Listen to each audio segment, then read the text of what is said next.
ఆనాడు నేను పాదయాత్రలో వచ్చినప్పుడు వలసలుగా ఇక్కడి నుంచి మహిళలు తరలివెళ్ళి పక్క జిల్లాలో పని ఎత్తుకునే పరిస్థితి.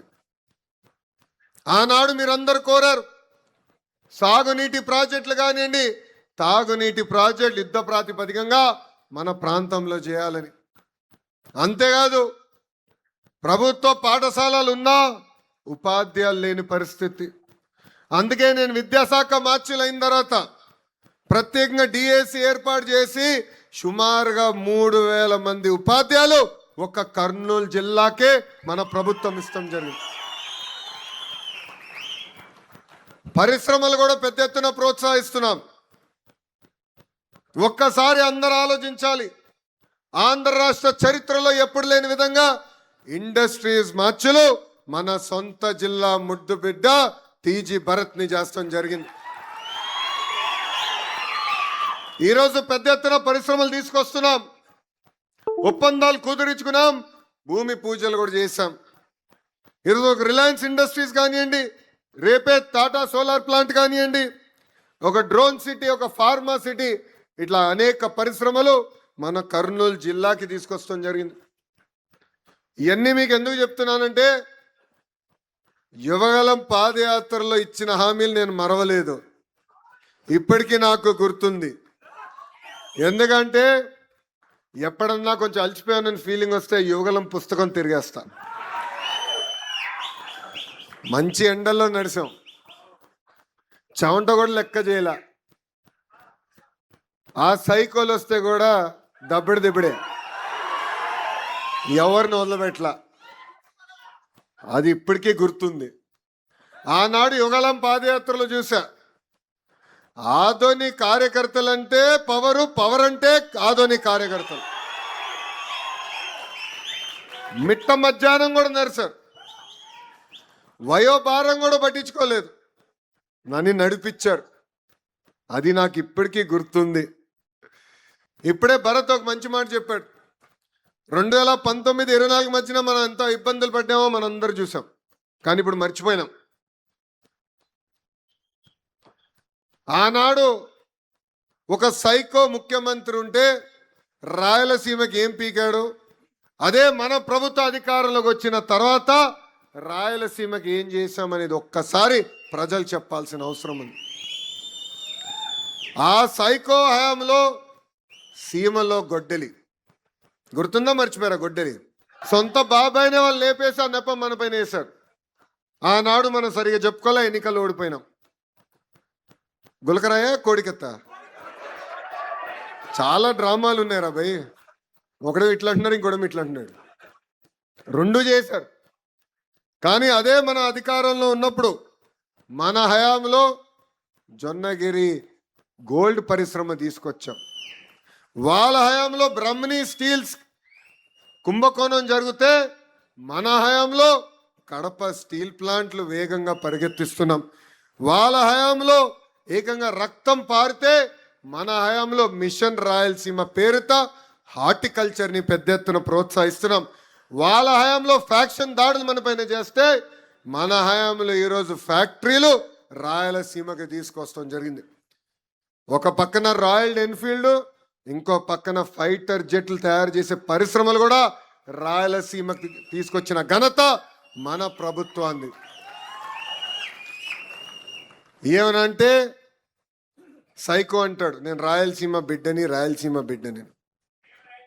ఆయన రాయలసీమకి పట్టిన క్యాన్సర్ గడ్డ. ఇది నేను ఇప్పుడు కాదు చెప్తాం, పాదయాత్రలో కూడా నేను చెప్పా. దానికి అనేక ఉదాహరణలు ఉన్నాయి. మనందరం బిందు సైతం పైన ఆధారపడి ఉంటాం. 2014-19లో 90% సబ్సిడీతో మనం డ్రిప్ ఇరిగేషన్ ఇచ్చేవాళ్ళం. అలాంటిది ఆ సైకో ముఖ్యమంత్రి అయిన తర్వాత ఏకంగా సబ్సిడీలు రద్దు చేశారు. ఇంకో పక్కన సొంత జిల్లా అన్నమయ్య ప్రాజెక్ట్ గేట్లు కొట్టుకుపోతే మనుషులు చనిపోయారు. కనీసం వెళ్ళి ఆ కుటుంబాల్ని ఆనాడు పరామర్శించలేదు. కనీసం వాళ్ళకి అందించాల్సిన నష్టపరిహారం కూడా ఆనాడు అందజేయలేదు. ఇంతేకాదు మనకు ఉన్న పరిశ్రమలు కూడా తరిమేశారు. ఒక అమర్ రాజా ఒక జాకీ, ఇలాంటి అనేక పరిశ్రమలు కూడా తరిమేసే పరిస్థితి. ఇది మీ అందరికి ఎందుకు గుర్తు చేస్తున్నానంటే, ఏదో ఇప్పుడు పరిశ్రమలు వస్తున్నాయి, సంక్షేమం జరుగుతుంది, అన్నీ బాగున్నాయి, ప్రజలందరూ గుర్తుపెట్టుకుంటారంటే చాలా పొరపాటు. గతంలో జరిగిన విధ్వంసం కూడా ప్రజలకి తెలియజేయాల్సిన బాధ్యత కార్యకర్తలందరిపైన ఉంది. 2025 మహానాడులో నేను చెప్పా, 6 శాసనాలు మనం ప్రకటించుకున్నాం. దాంట్లో నా గుండెకి దగ్గరైన శాసనం కార్యకర్తనే మా అధినేత. ఇది కేవలం చెప్తున్నాం కాదు, ఆచరిస్తున్నాం. మన జరిగిన పార్టీ ఆవిర్భావ దినోత్సవం అప్పుడు గౌరవ ముఖ్యమంత్రి చంద్రబాబు నాయుడు గారు పక్కన కూర్చుంది కార్యకర్తలు. ఎవరైతే బూత్లో కష్టపడ్డారో వాళ్ళని తీసుకొచ్చి అధ్యక్షులు వారు పక్కన కూర్చోబెడతాం జరిగింది. కేంద్ర మంత్రులు, రాష్ట్ర మంత్రులు ఏకంగా వేదిక ముందల కూర్చునే పరిస్థితి. అది తెలుగుదేశం పార్టీ కార్యకర్తలకు ఇచ్చే గౌరవం. ప్రతిపక్షంలో ఉన్నప్పుడు మనం చూసాం ఒక తాతని, గుర్తున్నాడా? ఎవరు? అంజిరెడ్డి తాత. నామినేషన్ వేసేదానికి వెళ్ళినప్పుడు పేపర్ లాక్కున్నాడు, మీసాలు తిప్పి తొడగొట్టి రా బిడ్డ రా అని చెప్పాడే, ఆ అంజిరెడ్డి తాతనే నాకు స్ఫూర్తి. తోట చంద్రయ్య మెడపై కత్తి పెట్టి వాళ్ళ నాయకుడికి జైగొట్టు, వాళ్ళ పార్టీకి జైగొట్టమంటే జై తెలుగుదేశం, జై చంద్రబాబు నాయుడు అని చెప్పి ప్రాణాలు కోల్పోయాడే, ఆ తోట చంద్రే మనందరికీ స్ఫూర్తి. భారతదేశంలో ఏ రాష్ట్రంలో జరిగిన విధంగా ఏకంగా రాజకీయ కక్షలో చనిపోయిన కుటుంబానికి ఈరోజు ప్రభుత్వ ఉద్యోగం ఇచ్చిన ఘనత ఒక తెలుగుదేశం పార్టీది. తోట చంద్రే కొడుక్కి ఎన్ని కష్టాలు వచ్చినా చట్టాల్ని సవరించి శాసనసభ చట్టం పాస్ అవుతే శాసన మండలిలో వాళ్ళు అద్దుకున్నారు. 2 సార్లు తిరిగి పంపించినా చివరికి పాస్ చేపించి ఏకంగా వాళ్ళ అబ్బాయికి ప్రభుత్వ ఉద్యోగం ఇచ్చిన ఘనత మన పార్టీది. అందుకే చెప్తున్నా, కార్యకర్తనే అధినేత అని చెప్పే విషయంలో ఎక్కడ మేము వెనకాడం. మన జోనల్ కోఆర్డినేటర్లు అందరితో మేము మీటింగ్ పెట్టుకున్నాం.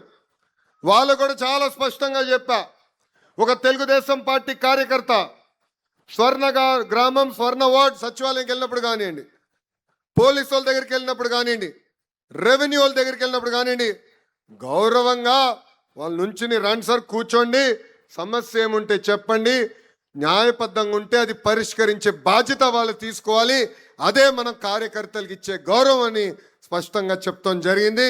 అది ఆచరణలో తీసుకొచ్చే బాధ్యత మన పార్టీ, మన ప్రభుత్వం తీసుకుంటుందని ఈ సభాముఖంగా కార్యకర్తలందరికీ నేను హామీ ఇస్తున్నా.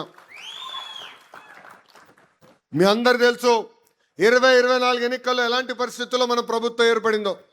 ఈరోజు 2 సంవత్సరాల ఆదాయం పెంచి రూపాయి ఆదాయం వస్తే రూపాయి 40 పైసలకి ఖర్చు తీసుకొచ్చాం. భారతదేశంలో ఏ రాష్ట్రం ఇవ్వని విధంగా 4,000 రూపాయలు పెన్షన్ మనం ఇస్తున్నాం. తల్లికి వందనం కింద ఎంతమంది బిడ్డలున్నా అంతమంది బిడ్డలకి డబ్బులు అందజేస్తున్నాం. స్త్రీ శక్తి కింద మహిళలు ఉచితంగా బస్సులో ప్రయాణించి హక్కు కల్పిస్తున్నాం. దీపం పథకం ద్వారా ఏకంగా 3 గ్యాస్ సిలిండర్లకి డబ్బులు కూడా మనం వేసింది ఘనత. మత్స్యకారులకు డబ్బులు ఇస్తున్నాం, ఆటో డ్రైవర్లకి డబ్బులు ఇస్తున్నాం, ఏకంగా చేనేత సోదరులు కూడా డబ్బులు ఇచ్చిన ఘనత ఒక తెలుగుదేశం పార్టీది, ఎన్డీఏ ప్రభుత్వాన్ని. అన్ని చేస్తామనట్లేదు,